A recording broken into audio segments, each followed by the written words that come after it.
So hello guys, welcome back to my channel Civil Construction and Tutor, and this is the second part of the video tutorial of the water tank design.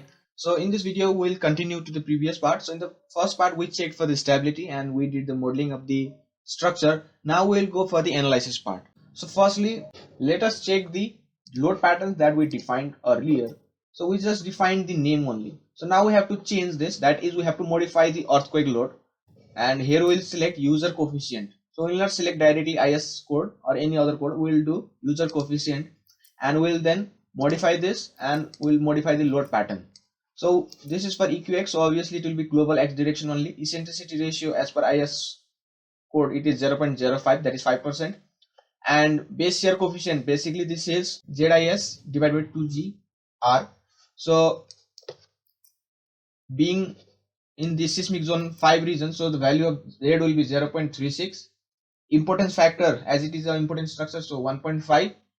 And SA by G, since the time period is less than 1 second, so that coefficient, that is SA by G, will be 2.5 divided by 2R.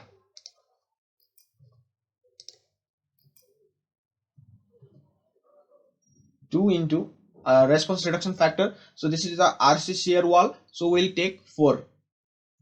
You can find this in the code. So this is 0.16875, this is the base shear coefficient, and we have a building height exponent K, this will be equal to 2. So this is from IS code 456, you can see. So sorry, IS 1893. So this is about the force distribution. So in NBC 105, so this is from the Nepal building code, you can see the vertical distribution of force is provided with a coefficient K, which is an exponent related to the structure period, and it ranges between 1 to 2 depending upon the time period of the building. But in case of IS 1893, it is already provided with value 2, that is quadratic in nature. So modal mass, you can see here square, you can see here square, and finally you can see story shear forces in each mode. This depends upon QIK, and QIK depends upon PK, and PK is about the quadratic nature. So the value of building height exponent K will be 2 in case of IS 456. Similarly, lateral load elevation range, program calculated and user specified. So the value you will give according to the parameter that is required from the base to the top or certain height. So we'll let it be as program calculated. Okay. Similarly, we'll do the same. We'll go for user coefficient and we'll modify this, and as it is for Y direction, so global Y direction, and this will be 0.16875 and this is 2. Okay. Okay, so the load definition is done. Now we'll go for the load combination. There are various load combination that has to be considered, considering it as an empty case, full condition, empty case with earthquake in either direction, that is X or Y, full condition with earthquake in either direction. Similarly, construction period, that is during construction period there may be a chance of earthquake, so we'll consider that. And similarly, we should also consider that if there is no uplift on the base slab, and that will be another case. So I will show you that later on, but before that let us mesh this structure. So select all, and here you can see in edit and go to edit areas, divide areas.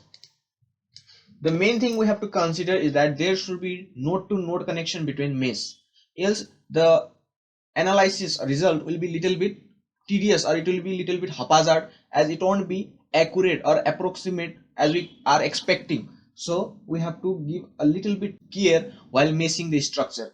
So as the structure is little bit irregular, so the best option here will be divide area using general divide tool based on selected points and frame. So the main thing is that we want the node connection between the wall and slab, so the points are selected, and maximum size of divided objects, so you can put the size depending upon the accuracy you want. So generally 0.5 meter will be appropriate considering the structure height, so we'll take 0.5 for now. Apply. So it will take a little bit of time considering the general divide tool. So with other it will not take more time, but considering this this option, it will take a little bit of greater time. So you can see here, okay, let us check the interconnection between wall and slab. So there is a proper connection between the mesh of wall and slab. So this is what I wanted. Now let us provide support. Firstly, we'll provide the area spring because the structure is supposed to rest on the swell. So the swell will provide certain support, and that is the swell spring support. So now let us select all the element of the slab, that is the mesh of slab, and we'll assign area spring. Okay, in many of the videos you might see providing joint spring, that is also an option, but for now the size of mesh is not equal, so we cannot provide, or it will be little bit tedious to provide joint spring. So we'll provide area spring, and we'll provide spring stiffness per unit area considering a single mesh. So the formula is soil bearing capacity. Now let us assume soil bearing capacity as 200 kilonewton per meter square into factor of safety. So generally geotechnical engineers provide factor of safety 3 in case of soil bearing capacity. I have made a different video about the foundation design, you can see there about this concept, that is the factor of safety. So we'll provide factor of safety as 3 into allowable deflection. So for raft the allowable deflection is 25 mm, so 1 by 25, that is 25 mm, but we have to convert that mm into meter.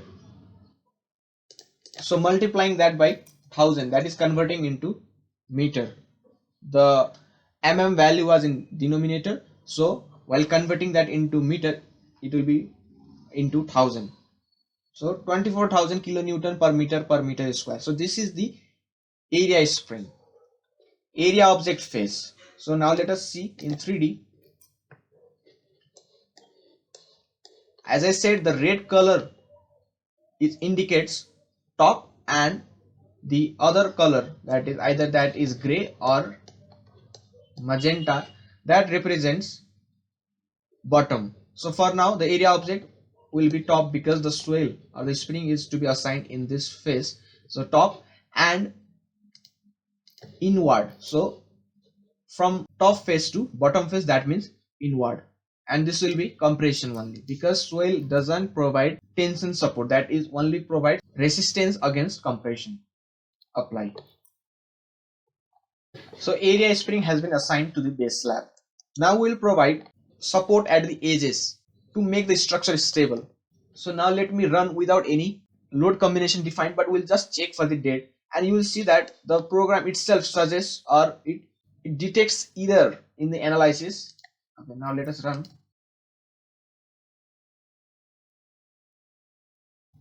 So here you can see the structure is unstable or ill conditioned. Check the structure carefully for inadequate support condition.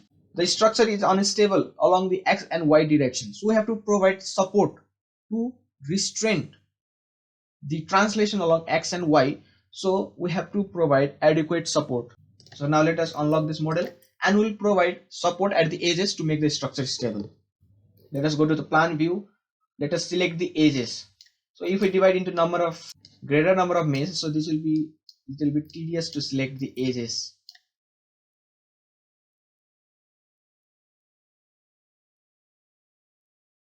So we have selected all the edges. Now we'll provide joint restraint, and the joint restraint will be provided along translation 1 and 2, but will not be provided along translation 3 because we have already assigned area spring. So we'll just provide translation 1 and 2. We'll not select this because there is no fixity at the base. To be honest, there won't be restraint along translation 1 and 2 also, but to make the structure stable we have to select these 2 restraint. Else we can also provide joint spring at the edges considering translation 1 and 2 being restraint. But for now, as the structure is not being meshed into a uniform mesh, so we have to consider, or I am considering, this joint restraint. Apply. Now the structure is being stable along the translation 1 and 2. So now the structure will, the analysis will not show this error that the structure is ill conditioned. Now let us assign the load. So as the structure is subjected to earth pressure, water pressure and uplift, so these are parameters that varies with the depth. So for this we have to define joint pattern. Now let us define the load that we have to assign. So firstly we'll define water pressure, and then we have earth pressure.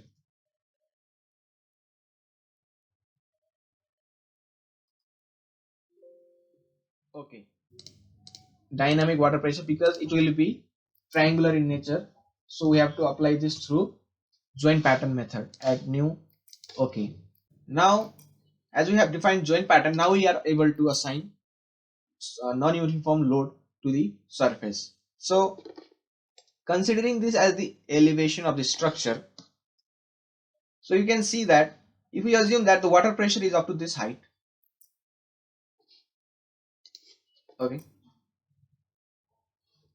and this being the overall height of the structure as h, that is the water depth, then the loading pattern of hydrostatic pressure will be triangular in nature, something like this, and the pressure at the base is gamma h, that is where gamma is unit weight of water, and the overall pressure is simply the area of the triangle 1 by 2 gamma h into h. Now let us see how the load assignment is done in SAP. So now let us apply the load. So we'll firstly apply water pressure, and as we know that this projection will not be exerted or will not be subjected to any water pressure, so we'll hide them first. So it will be better to define the swell projection with a different name, so I'll do that later on. First let us select this.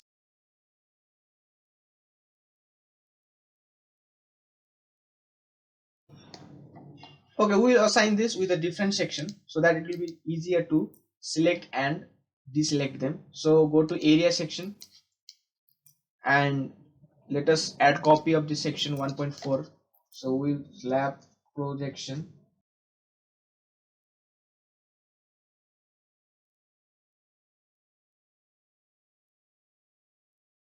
Okay, so let us check whether all the projection mesh are selected or not. So okay, now let us go to assign, and here you have area and here you can see section. So we'll assign this as slab projection 1.4. Apply. Okay, now it will be easy to select the elements. So go to select area section, and here we will select base slab and this all wall to assign water pressure.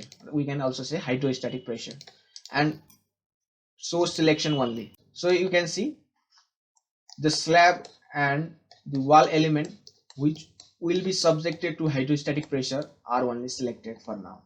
Now we'll assign joint pattern first, and then we'll apply the surface load. So now go to assign. Here you have joint patterns. So first we will assign water pressure, and what are these terms here? So we'll go with xyz multiplier, that is ax plus by plus cz plus d is equal to 0, and considering this pattern value, we'll assign this constant abcd, and to assign this we have to select the joint, not area only. For example, if I get previous here you can see get previous selection, so the element or the cell that has to be subjected with the hydrostatic pressure are selected, but we are not able to apply this load because for this we have to consider the joint, as the name suggests joint pattern, so we have to select the joint of this area. So select all.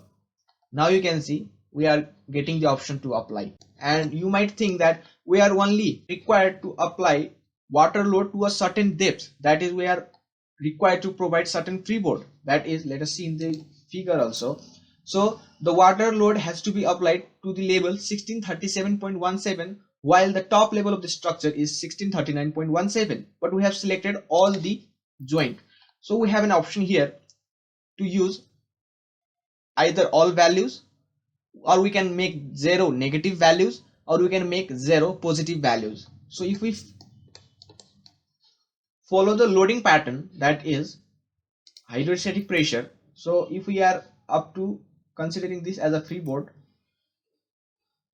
so this is the loading pattern.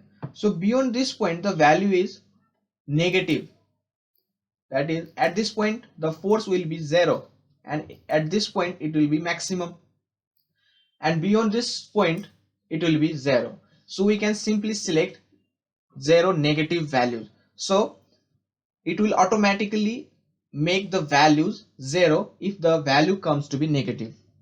So this is one of the point that we have to consider while applying the load.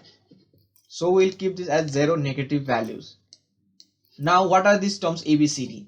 So as we see that the pressure along X and Y direction is not changing, the pressure will change in Z direction only. So considering this equation, the value of X and Y will be 0. If the load is changing along X axis and Y axis, then it will be with certain value that is to be calculated, but for now the value of X and Y will be 0. Only the value CZ and D is to be considered. And what about CZ and D then? Now let us solve this equation. So we are provided with equation as AX plus BY plus CZ plus D is equal to P. P is a constant and X, Y, Z are the variable. So as I said, the loading will not vary in X and Y direction, so the coefficient or the constant X and Y will be 0 automatically. So the equation comes to be as CZ plus D is equal to P. And as I said, considering the water depth up to this point, that is, so the triangular loading pattern will be something like this, and considering the water depth as H, the base will experience a pressure of gamma H. Gamma is the unit weight of water. So considering this, Z is equal to 0 and this point as Z is equal to H. Now we can solve this equation. So at Z is equal to 0, C into 0 plus D is equal to the value of constant or the pressure P is equal to gamma H. So D is equal to gamma H, and at Z is equal to H, now we have the value of D, so C into H, Z is equal to H, so C into H plus gamma H, and the value of P, so at Z is equal to 0, the pressure will be 0, so this is 0, and finally we get C is equal to minus gamma H by H, that means minus gamma. Okay, now you can solve this and put the values. So considering this, let us input the value. So constant D, what I said, the value will be 9.81 into H, that is the water depth. So what was the water depth? 23.4 into 9.81. So this is the value of D, and value of C will be simply the unit weight of water minus 9.81. Don't forget to mention this value, that is negative value. If you provide positive value, the result will be different. Mention this sign as well, and use 0 negative values, that is the value beyond this point will be 0 automatically, and replace existing values if there is. For now, no, there is no any existing value, so apply. So the joint patterns has been assigned. Now we have to assign load. These are only the joint patterns. Now following this joint pattern, we'll apply the surface load, and for which we have to select the previous selection, that is selecting all this. Now go to assign, and here you have area load, and in area load you will find surface pressure, and okay, let me clear this. Now we have to select the load pattern, so it is to be provided as water pressure, the loaded face. So let me undeformed shape. So as you can see, the gray color will represent the bottom face and the red color will represent the top face. So the water pressure is to be applied on the gray face, that will be the loaded face will be bottom. Okay, and we'll apply the pressure by joint pattern, and we'll assign water pressure and multiplier as 1. So if we put 0, the load will be 0. If we multiply the load as, or if we put multiplier as 1, it will provide the value according to the joint pattern. And if we are willing to assign load in the negative direction, then we can put value as -1. Now keep apply. So you can see the pressure at base should be 229.554. So we'll check that firstly. So as you can see, the base slab is subjected to 229.55 because the base slab is uniform, so the pressure at the base will be same, and at the base of the wall also it will be 229.55, which will reduce or which will decrease subsequently with respect to the height. So here you can see it is 179.49, and at 23.4 meter it will be 0. And although we had selected this area, but it is not subjected to any pressure because we restriction of 0 negative values. You can also select the base slab and apply the area load considering uniform cell load. Coming here, selecting water pressure, coordinate system global, load direction gravity, and apply the uniform load of 229.544. But as we are using the load pattern and considering the base slab being at the same level, so we can simply use the area surface pressure load and considering joint pattern. Now we'll assign the earth pressure. So in the figure you can see that we have earth pressure to a, or we can say we have backfill to a certain depth, so we have to apply that pressure to the wall. Now we'll select wall element only,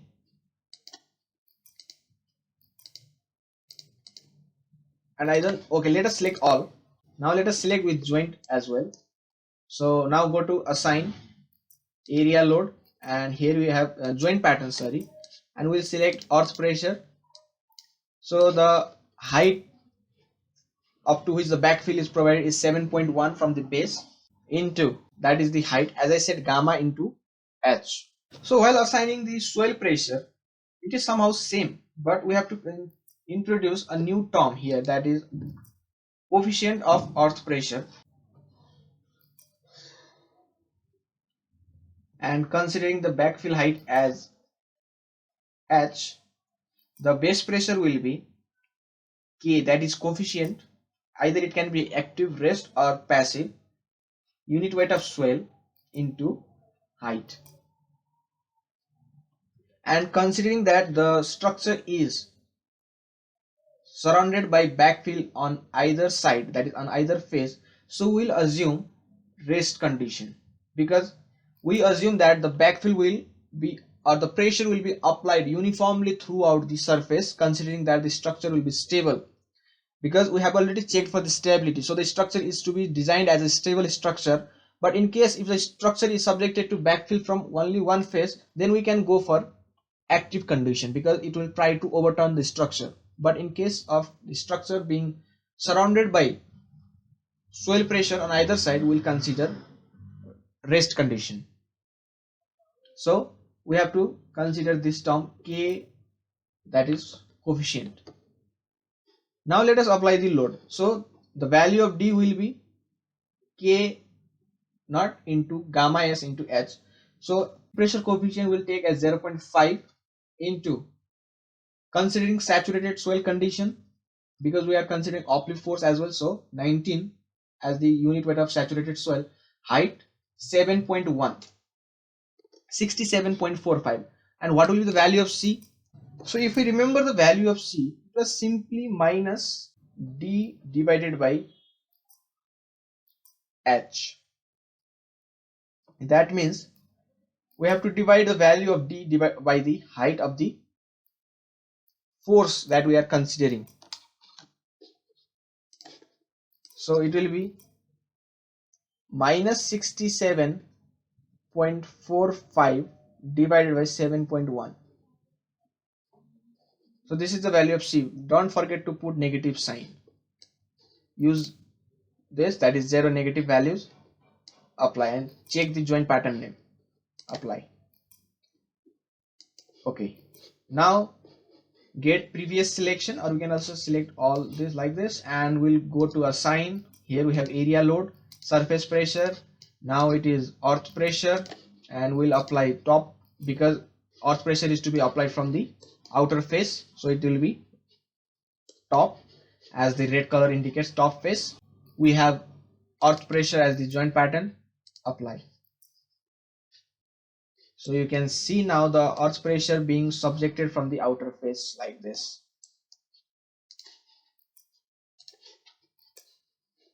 But the projection will be subjected to uniform soil load, and we didn't consider soil projection for applying the joint pattern because the vertical load of the soil is not multiplied with any coefficient, it is just a dead load.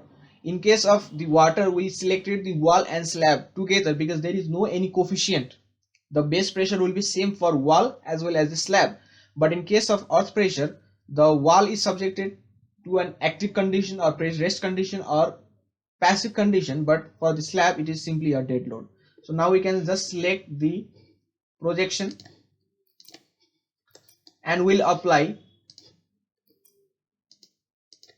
area load considering uniform cell. So it is simply earth pressure, coordinate, gravity, and uniform load. So the total load was 7.1. We can subtract the slab base, so 7.1, this is the total height excluding the base, into unit weight of saturated soil 19. So this is the pressure of the soil load, apply. So you can see it is being applied as minus 108.3, that is against towards the gravity but against the z axis that we have assumed. So that is the sign that represents that is against the axis we have assumed. So similarly there was another load, dynamic water pressure, and for this we'll select the wall only because the dynamic effect is applied to the wall only, not to the slab. So we'll select the wall element only and select this all. We'll assign joint pattern, and for this time it will be dynamic water pressure, and the water height was 23.4 into 9.81. So this is the exact pressure that is due to the static water pressure, but we have already considered this, and the dynamic effect is about 10% to 12% approximately, but for now let us consider as 20%. So 0.2, we'll divide the constant d by h and we'll get the value of c. So for now it is 23.4, so we get minus 1.96, apply. Okay, and get previous selection like this and go to assign, and we have area load, surface pressure, we'll select dynamic water pressure and similarly joint pattern as dynamic water pressure. The loading will be in the bottom face, that is the gray color, so bottom, apply. Okay, so you can see the triangular loading for the dynamic water pressure as well. So all, now let us check the loading ones. Go to display, so object load assign, here we have area, and we'll select earth pressure, surface pressure contour. So you can see that the pressure varying, so the blue color indicates the maximum and the purple color shows the minimum. So as you can see this is increasing, and you can see that the projection is not being subjected because that is not a surface pressure. To check the pressure at slab, as we have assigned uniform load, so we will select this uniform load contours, and you can see the value being here as the blue color indicates the maximum loading. Now go to earth water pressure and we'll select this, but for now the slab will show the value because we provided surface pressure to the slab as well. Now let us assign the uplift load as well. So for applying the uplift load we can exclude this projection because if we see, basically uplift is the force that is developed due to the restriction of the water movement in the soil.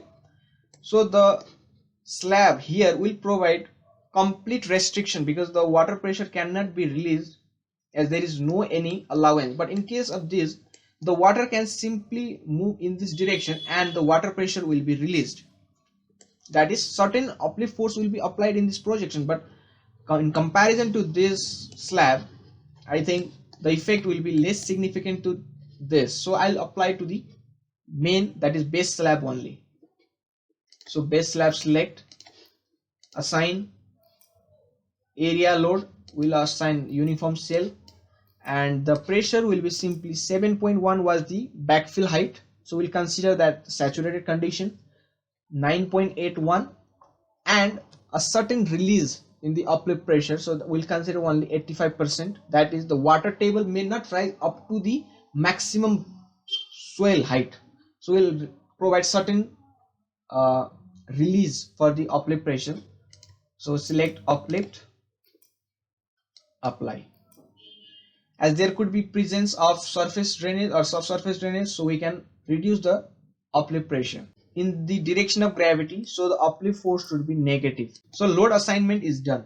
Now the only thing we have to consider here is the load combination, and while defining the mass source, if there is additional mass such as live load or gate load or anything, then you have to specify those load patterns. But for now there is no any load that has to be defined in the mass source exclusively. Only the dead load will be sufficient. The dynamic effect of water has been considered, so I don't have to include that in the mass source. So I will simply select element, self mass and additional mass. Okay. Now load combination, add new combo. We have to define this manually. IS code will not be sufficient to cover the load combination that we have to consider. So firstly, empty combination, and for this the loading parameters will be 1.5 times of dead load and live load. So 1.5 add, and this should be load combination as linear add.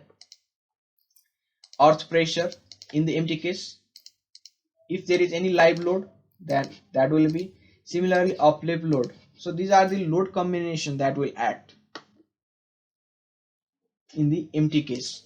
Let me copy this so it will be easy to make another load combination. So add copy of this combo. So another load combination could be full condition, 1.5 times of dead load and live load. So in this combination we'll add the water pressure 1.5. We'll not add the dynamic effect because dynamic water pressure will occur during the earthquake only. So okay. Similarly, another combo could be empty case with earthquake. So let us see empty case with earthquake, but the scale factor will be 1.2 in this time, considering earthquake effect. So this is from IS code, load combination you can find there in IS 1893 part 1 2016. So we'll consider EQX. In this case, as the structure is regular throughout the periphery, so the effect of EQX and EQY should be same. So we'll just define one load. Now let us add EQX. So dead load, earth pressure, live, uplift, EQX.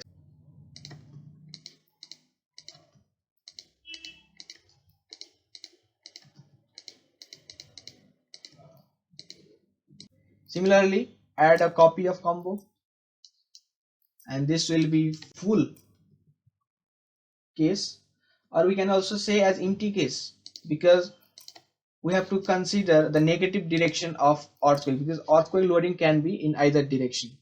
So we'll just provide as negative scale factor, modify,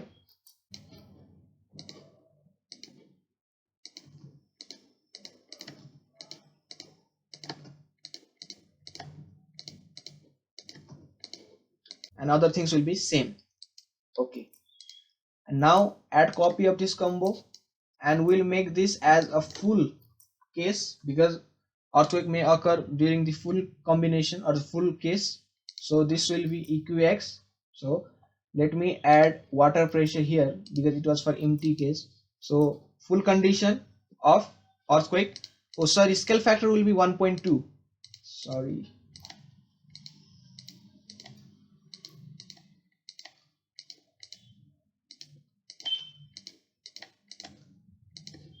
So similarly there will be dynamic water pressure as well. So the scale factor will be 1.2. Okay.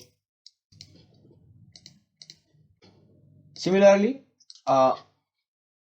we might have EQX as negative during the full combination. So keeping this sign as negative, modify.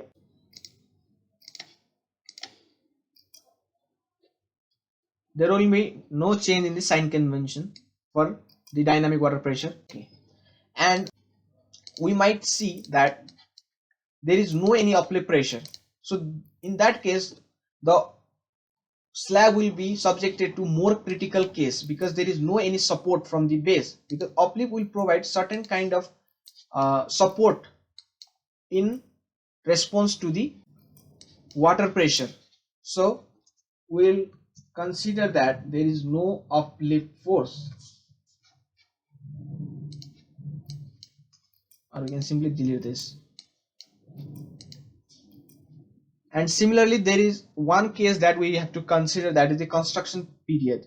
So add copy of this combo, and for construction phase the load combination is 0.9 times of dead load plus 1.5 times of earthquake load. So scale factor will be 0.9, and we'll delete all these earth pressure like uplift. So dead load and the earthquake pressure only. Let me copy this. Okay. Similarly add copy of this combo, and for this time it will be negative earthquake direction.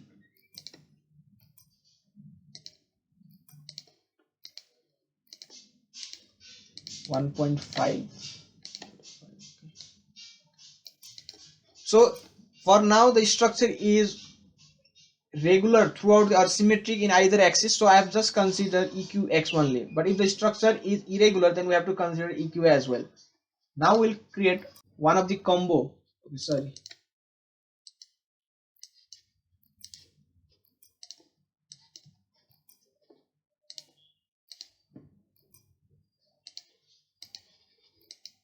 So now let us make an envelope so that the effect of all these load can be checked at once. So add new combo, so that will be envelope.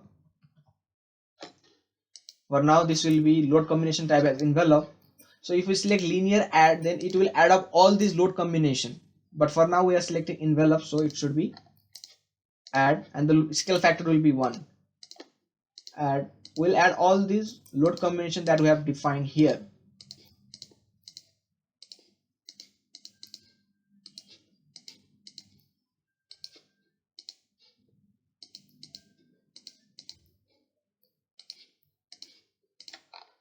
And finally no uplift. Okay, so finally we have defined the load combination as well.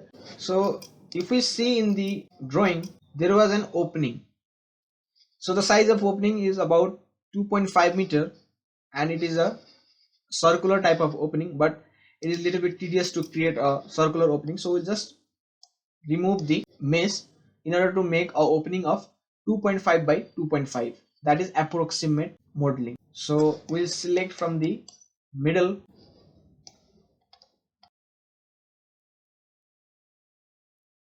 Since the size of mesh is 0.5 by 0.5, so for 2.5 we can just deduct 5 number of mesh.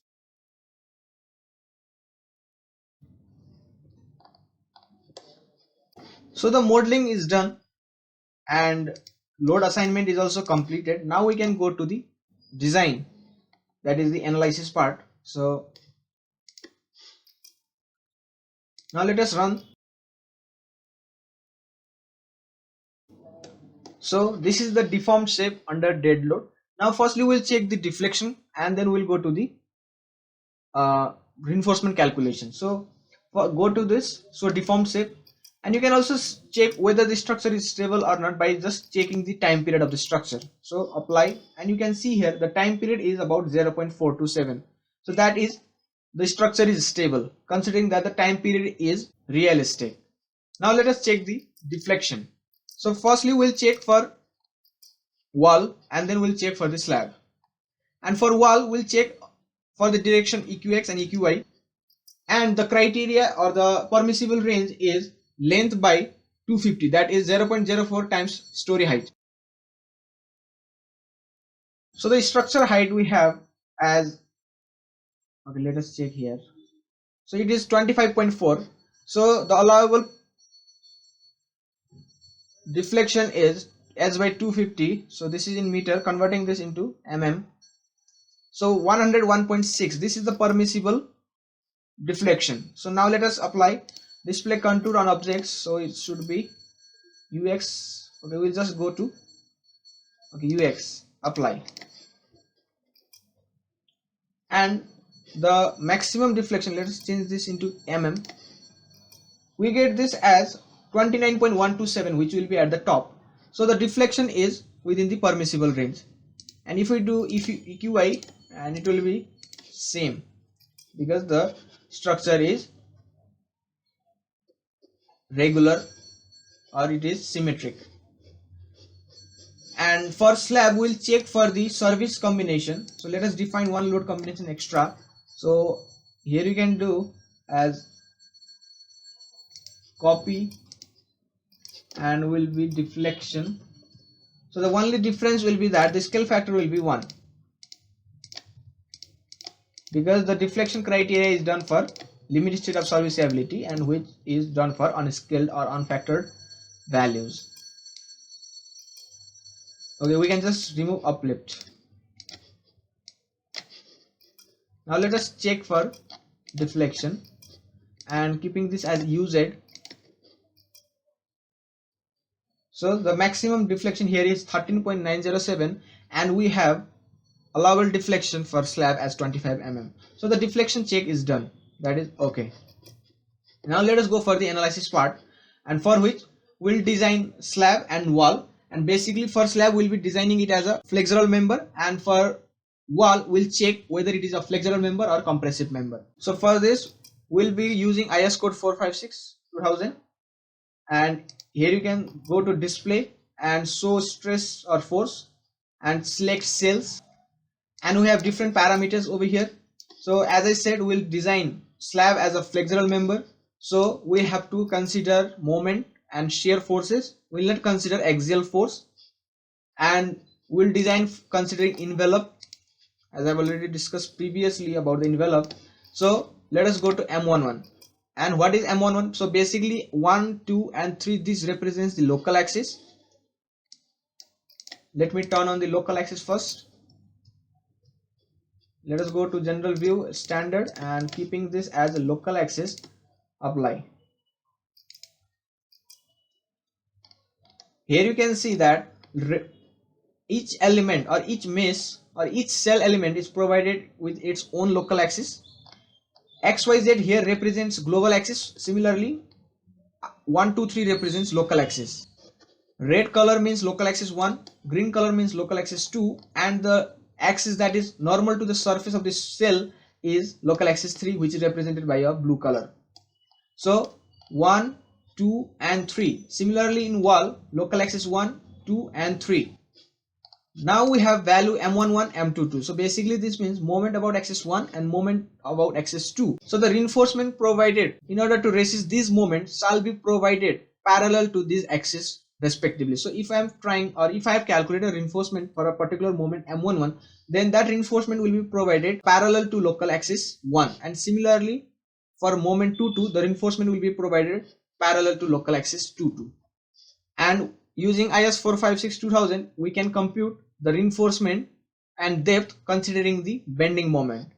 Similarly we have V13 and V23. Basically V13 and V23 are the shear values in direction 3. So basically the shear force will act perpendicular to the surface. So we'll check for V23 and V13 respectively. So as you can see, M11, M22, V13 and V23, similarly F11, F22 and these terms, we'll try to understand it through the figure. So let us draw a cell element. So basically a cell element is a 3 to 4 noded element having 6 faces. So now talking about the forces, firstly we'll talk about axial force.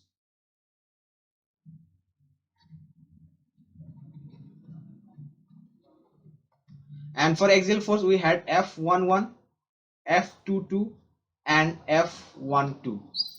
So F11 being the axial force along axis 1, and this F22 being the force along axis 2, and F12 is a force that acts on the plane 1, 2.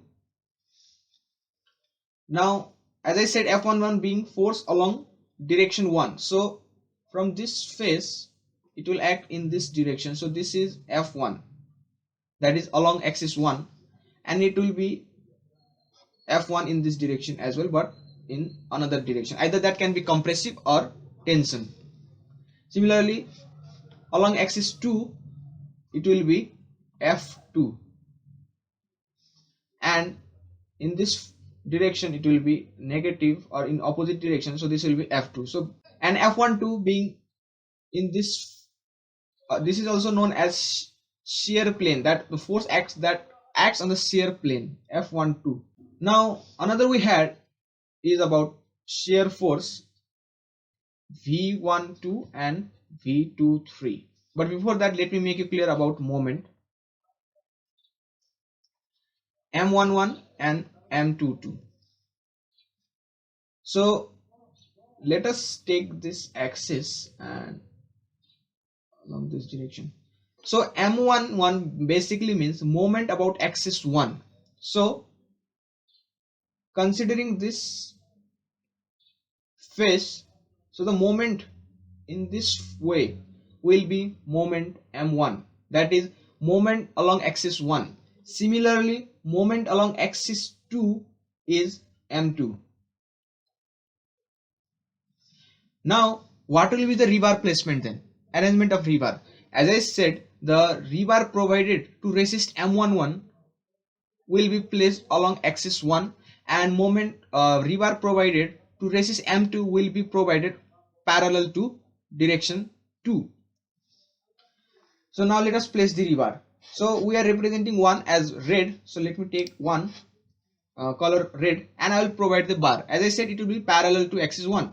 So the rebar will be placed in this way, that is parallel to axis 1, and the same concept will be used for local axis 2, that is moment along axis 2, M22.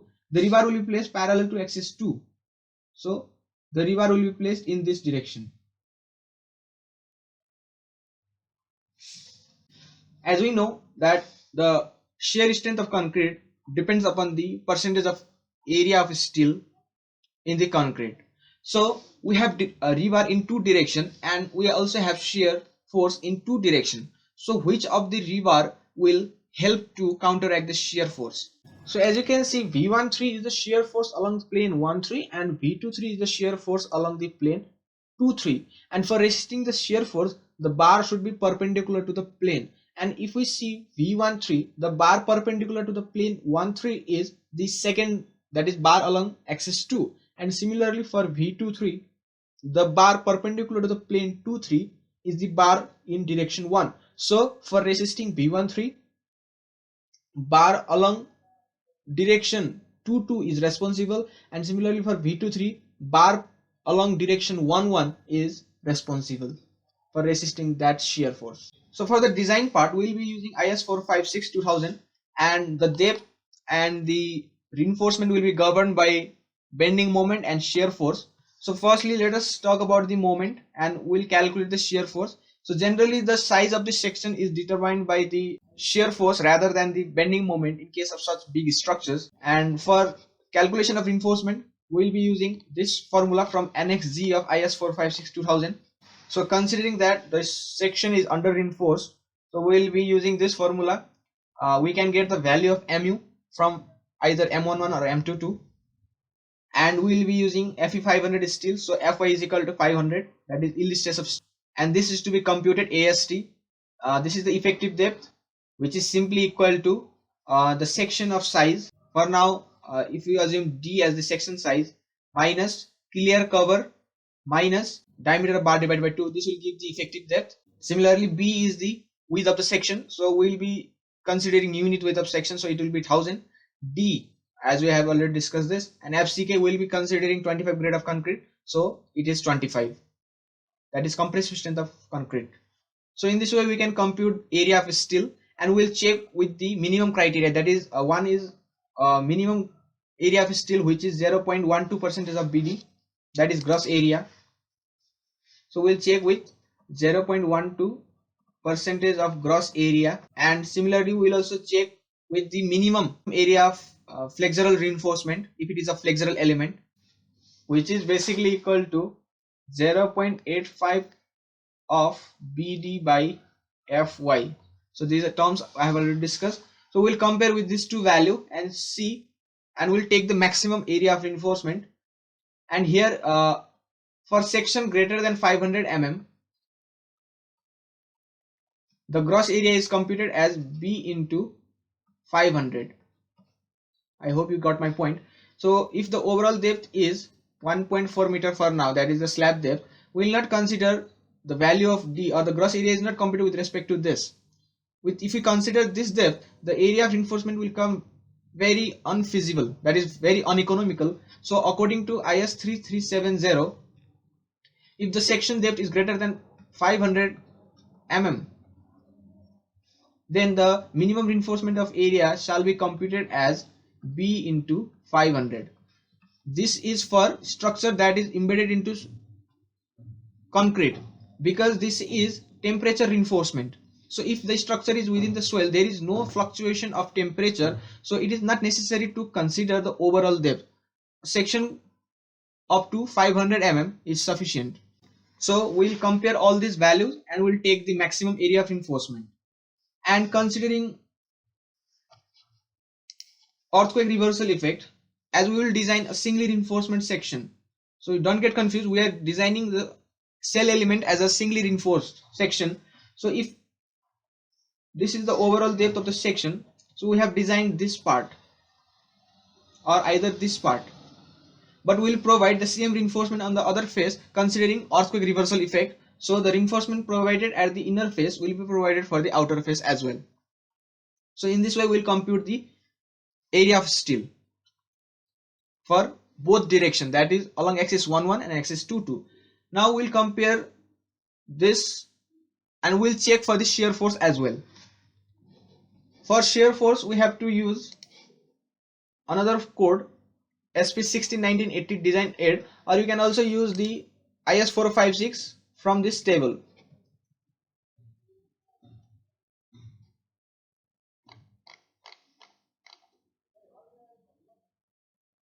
So using this you can compute the permissible shear stress in concrete considering the area of percentage,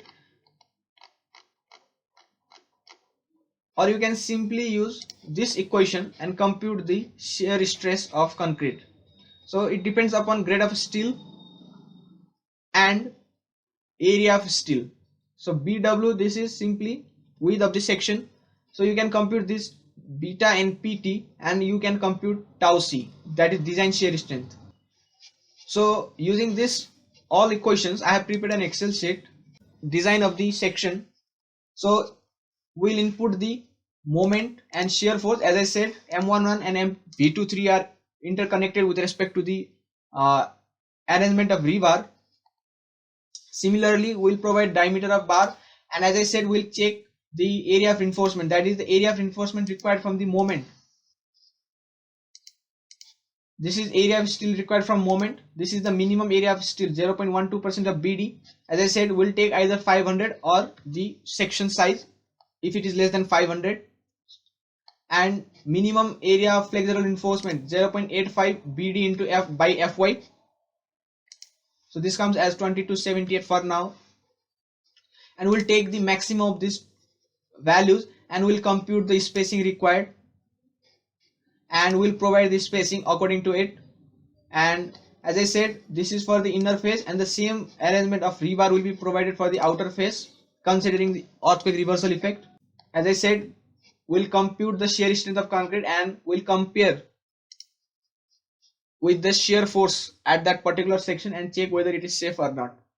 Similarly, for another direction, we'll compute the reinforcement considering M22, that is reinforcement along direction 2, and this the shear along plane 1-3 will be resisted by the rebar provided along axis 2 2. So the reinforcement is computed for these cases, and finally we have to check for the crack width because it is a water retaining structure. So the crack is little bit critical in these structures. So for water retaining structures, the permissible limit of cracking is 0.2 mm only, and the crack width is computed with respect to the unfactored moment due to, or we can simply say moment due to service load.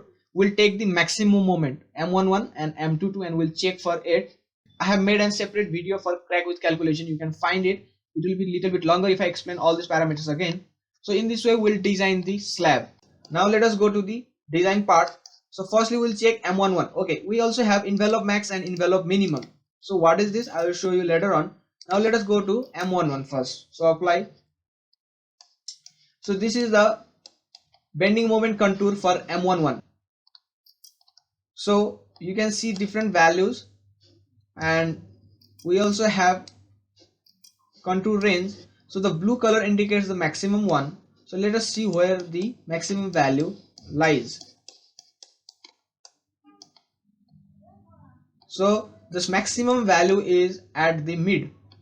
So it is 600.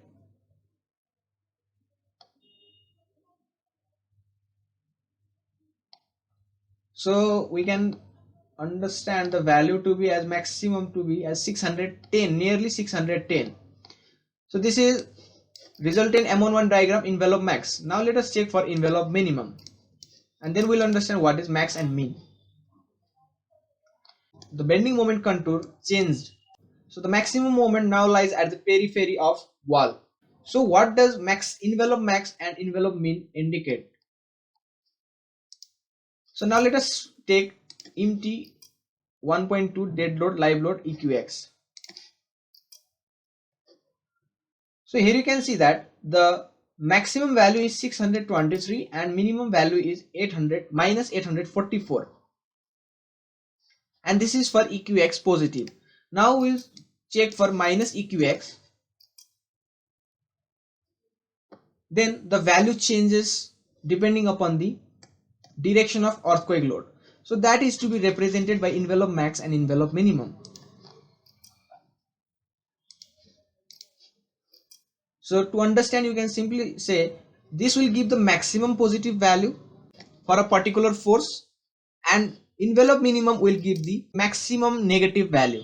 So there won't be any problem to select value for the slab element or wall element except for their intersection region, because this is a shell element and it has a certain thickness. So there is intersection of the wall and slab. For example, for this minimum condition, the bending moment or the maximum bending moment is occurring at the intersection of the slab and wall. Let us count the mesh. 1 2 3 4 5 6 7 8. So the 8 number of mesh is being provided for the slab projection, but there will be intersection of the wall.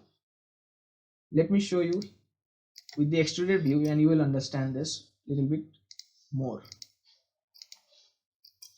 So now in extruded view you can see that 1 2 3 4 5 6 and certain portion of the 7th mesh.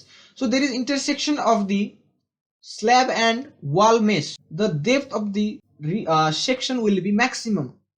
So in this direction, if we consider for this mesh the depth is this much, but for this the mesh in the intersection of wall and slab the depth will be greater. So and let us take the value. So it is 694 684. So we can almost take 700. Okay, I have prepared an Excel sheet. So we'll design according to IS 456 2000.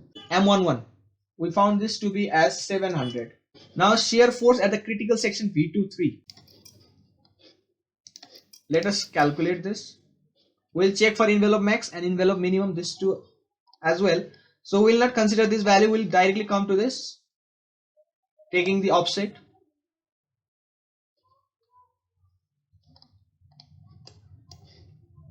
So let us convert this into kilonewton meter. So taking the offset, we found the value to be as 545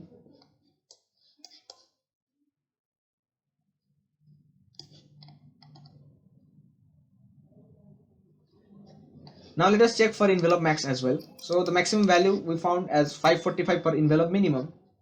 Now let us check for envelope max. 500.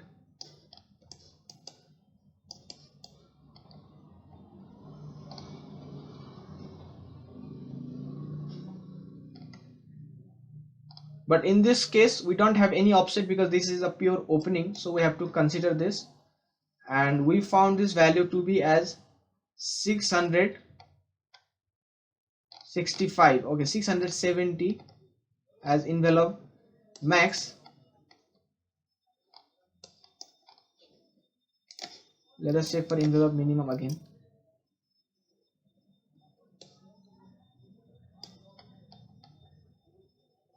So now we can understand much more clear about envelope max and envelope minimum. So for envelope max we found this value to be maximum at this region. Now due to the reversal of the earthquake loading, now you will see that the maximum value will occur at this region. So this is what actually envelope max or envelope minimum. So this is the reversal of the earthquake loading.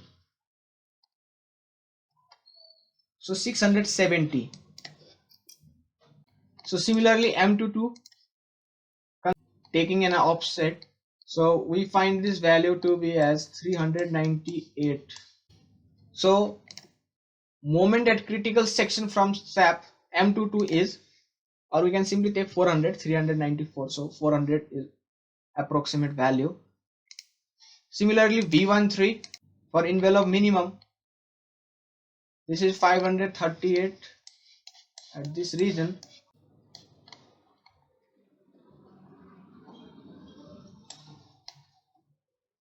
771, 808, 779. Let us check for envelope max.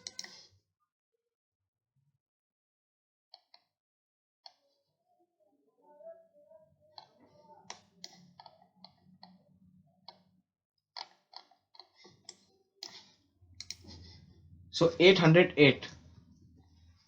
Rebar size will provide 25 mm for now, considering this.